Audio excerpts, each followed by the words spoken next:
Hi Cherries. Мөнөр яг одоо Хөвсгөл аймгийн Мөрөн хотод байна. За энэний өмнөх бичлэгэн дээр та нар сайн санаж байгаа бол би Баатрун амралтанд байж исэн. Тэгээд тэрний маргааш нь шууд Хөвсгөл рүү яваа. Тэгээ Хөвсгөл далаа дээр сайхан 2 хоног сайхан амарчаад тэгээ буцахдаа Мөрөн хотоор дайраас шууд ингээ булган руу явах гэжсэн болонгуудаа. За ерөнхийдөө дандаа л жил болгон Мөрөн хотоор ингээл хальт ингээл дайраагаар авчдаг. Яг энэ юу байдгийг яг сайн мэдэхгүй учраас дундаа бас амрангаа энэ хоттой бас танилцъя гэж бодоод сая бид дөрөв нэлээд сайхан зугаалчаад ирлээ. Одоо би юу хийж байгаа гэхээр 2 хоногийн өмнө оруулсан энэ 2 сар бараг ерөөсөө бичлэг хийгээгүй байж байгаа бичлэг хийсэн чинь намайг маш олон үзэгчд маань хүлээгээд гой урмын өгсүүдээ битсэн байсан. Тэгээд одоогийн байдлаар 241 комент битсэн байсан. Тэгээд би тэрийг харчаад вау ямар хөөх юм бэ гэ та нар бүр миний бүр хайрыг татаад тэгээ би та нарыг удаан хүлээлгээд яах вэ гэж бодоод шинэ бичлэгээ хийх гээд байж байна. За одоо бүгдээрээ шинэ сэдв рүүгээ шууд орцгоё. Cat's Eye хамтлагийн талаар бас ярих гэж бодлоо. Одоо Cat's Eye хамтлагийн Megan дүүрний хувирлыг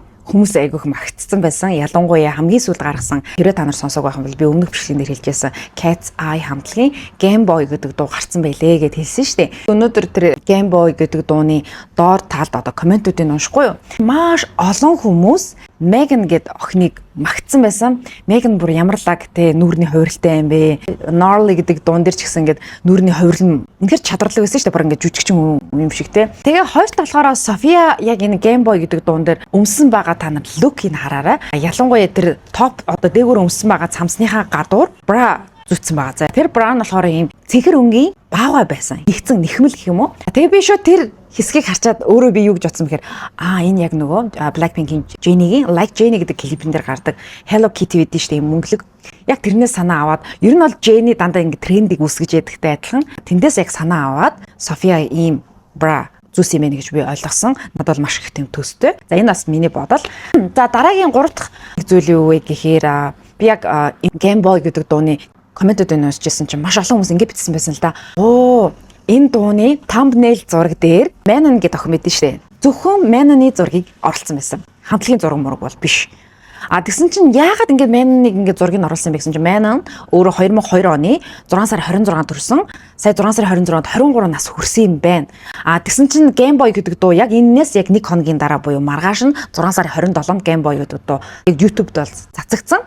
Тийм учраас яг нөгөө Megan-ы төсөөдөртэй холбогдуулаад одоо thumbnail зургийн зөвхөн Megan зориулсан юм шиг тэр нь бас айгуу тэр олон фэнүүдэд нь бас их таалагдсан байлээ. Надад ч энэ айгуу тийм гой сэтгэл хөдлсөн ямар хөөрх юм бэ те. Им жижиг деталь дээр ч гэсэн яг юм ач холбогдол өгөөд төсөөдөр хүргэж байгаа юм шиг надад мэдрэмж бас төрсөн. За дараагийн мэдээлэл болохоор Daniel буюу одоо Danny те Danny гэж дууддаг. За хамтлагаараа ингээд маш олон нэвтрүүлгүүдэд орж байгаа шүү дээ. Ялангуяа энэ Cat's Eye хамтлагийнхан. Тэгсэн чинь Danny нэг юм суглаад асуултанд хариулж байгаа байхгүй юу? Ямар асуулт таарсан бэ гэсэн чинь Who has the messiest room гэж байна. За тэр нь болохоор өрөөндөө айгуу тийм бохир заваанч гэдэг юм уу эсвэл амар тийм замбраагүй байдаг хүн хин бэ танаа хамтлагийн одоо хиннэ гэсэн чинь Danny бүр инээгээд тэгсэн чинь арт талд нь София шууд нэрийг нэлж авахгүй Megan гэж хэлээл тэгсэн чинь Danny инээгээд тийм ээ Megan болон Lara хоёр бол өрөөндөө бүр маш замбрааг байдаг гинэ. Энэ тэндгүү everywhere те хувцснууд байдаг. Тэгэхээр шалаар ингээ хөглөрцөн. За тэгээ ширээн дээр болохоор өнгө rainbow те яг солонгос шиг өнгө уухнуудыг ингээ аяа маягтай ингээ тавьсан байт юм байл да. Одоо шинэ Danny хэрэгтэй юу гэж байгаа юм хэрэг coffee, matcha тэгээ energy drink ч гэдэг юм ингээ өнгөөр. Тэгтээ яг Lara болохоор тэрэн дээр үгүй яагаад Megan бит хоёр тийм замбраагүй өрөөндөө байдаг вэ гэхээр эн чин зүгээр тав тух яг өөрөөрөө cozy тийм тухтай байхад гоё яадаг юм гэж хариулж байгаа юм л да. За тэр уух юм гэснээс би яг одоо 6 амт цайгаа ууж байна. Хөдөө гадаа явахдаа та нар энэ цайг бас уугаарай за. Тийм ширээн дээр замбраагүй байдаг гэх тийм хэсэг бас орсон байсан. Тэгээ би энийг бас танд ялаа нисэж байна. За дараагийн хамтлаг болохоор All the Project хамтлагтай холбоотой өнөөдөр шинэ мэдээлэл гарсан байна. За яасан бэ гэсэн чинь All the Project хамтлаг маань дебютээ хийгээд дөнгөж 10 өдрийн дотор заяа. Өнгийн анхны хөгжмийн нэвтрүүлэгт ялалт байгуулсан байна. За тэр нь болохоор Солонгосын бас маш алдартай томоохон одоо нэр хүндтэй M Countdown гэдэг байдаг шүү дээ. Ер нь бол Солонгосын бүхэл алдартай хамтлагууд дандаа тэр нэвтрүүлгээр заавал орж гарч өрсөлдөөн дундаас шигшигдэж гарч ирдэг. Тэгээд энэ дунд All the Project хамтлаг анх удаа орчоод тэгээ эндээ ялалт байгуулсан байна. Энэ бол одоо All the Project хамтлагийн хувьд ч тэр 5 дугаар үеийн K-pop одоо хамтлагуудын дунд ч гэсэн энэ бас их том амжилт байхгүй юу? 10 хоног гэдэг чинь маш богино хугацаа шүү дээ. Энэ бол мэдээж нэг Black Label бол орж байгаа. Нэр хүнд бол явж байгаа. Ард талд нь Teddy Park-ийн гаргасан хамтлаг гэдгээр утгаараа энэ хамтлаг илүү онцгорж байгаа байхгүй юу? Тэрнээс ойдгдیں۔ Зүгээр нэг жижиг лейблийн эсвэл жижиг entertainment-ийн эрэгтэй эмэгтэй холилдсон хамтлаг гарвал бас нэг хүн тоохгүй юу? Олонний анхаарал өртөхгүй юу? Бас асуудалтай. Тэгээ хамгийн сонин заяа. Яг энэ дуу одоо ялангуяа All the Project хамтлаг Famous гэдэг дуугаараа ялт байгуулчих жоохгүй юу. Нөгөөх нь хөтлөгчийн цаад талд нь яг гол өрсөлдөгч нь ямар хамтлаг байсан гэж aespa хамтлаг байсан. Oh my god. Тэгээ хамгийн гол нь All the Project хамтлаг өөрсдийнх нь нэр нь хэлээд ялагч тодорлоо гэд хэлсэн чинь тавуулаа бүр гайхсан заа. Бүр гайхаа. Тэгээд нөгөө хамтлагийн нөгөө бүжигч охин байж тээ. Belly Sock гэд тэр бүр ингээ гайхал байсгээл aespa хамтлаг руу хараад тах шиг байдаг. Түүний юм уу? Одоо aespa хамтлагийг ялчж байгаа юм уу гэж итгэхгүй байх шиг тавуулаа бүр гайхсан бүр шок.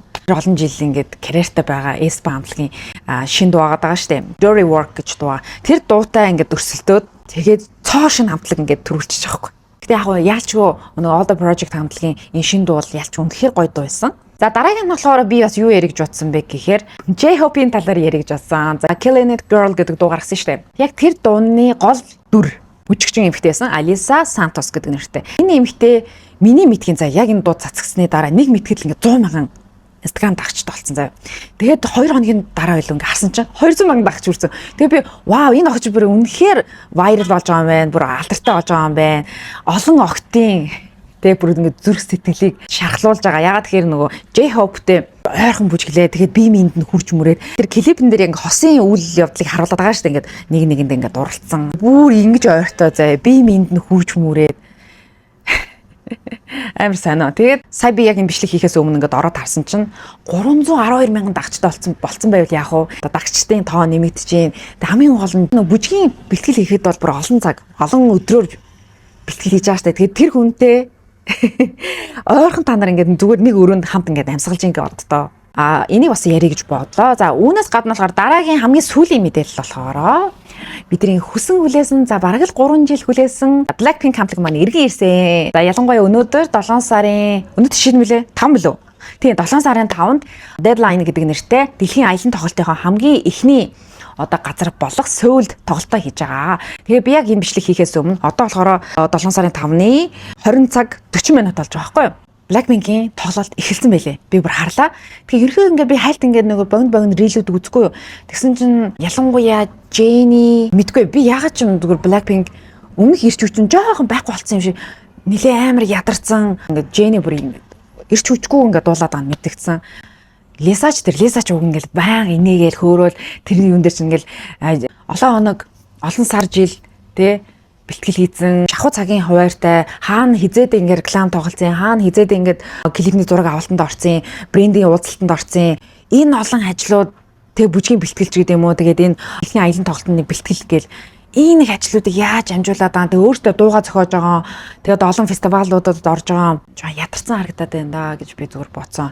Би зүгээр жоон санаа зовоод байна гэх юм уу. Одоо л 8:44 болж байгаа учраас би бичлэгээ бичээд дуусан утаа шууд эдитэн дээр ажиллаад тэгээд thumbnail зураг мургийн дээр эдит энэ дээр анхаарч байгаа. Тэгээд өнөө оройдоо бичлэгээ оруулнаа. Тэгээд аль болох би шууд ингээд цаг алдалгүй тухай бүрдэн ингээд бичлэгээ хийгээд явах хичээнэ. За харин та нар маань яах вэ гэхээр миний оруулсан бичлэг болгон дээр яг энэний өмнөх бичлэгний доор комент бичсэн шигээ хайр найргуу доор комментууд бичээд байгаарай, сайхан сэтгэлдлүүдээ бичээд байгаарай.